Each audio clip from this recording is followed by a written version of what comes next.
One of the unique things here at St. Philip is that we have this outdoor space in which we practice prayer by using this ancient symbol. It almost looks like a mandala, but it's called a labyrinth.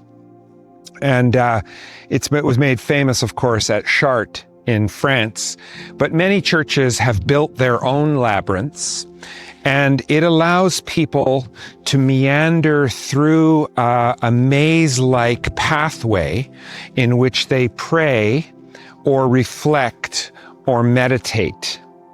And people ask me about the shape of it. Why is it shaped the way it is? Well, when you think about your life, you think about intersections of different events that seem to repeat over and over. And one of the things you get when you walk the labyrinth is you kind of fold back on yourself, if you will, as you're walking.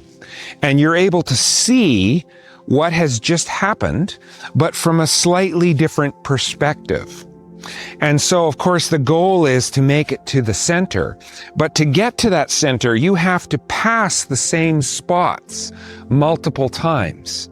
And that's just kind of like life.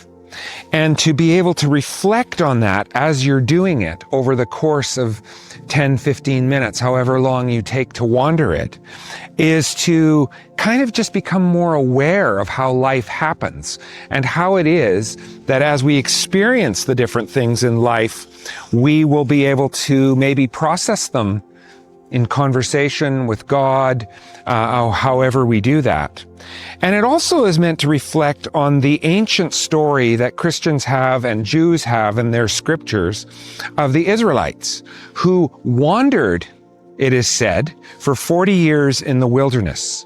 And we can think of that as missing the mark, or, why didn't they just take a straight line towards the promised land?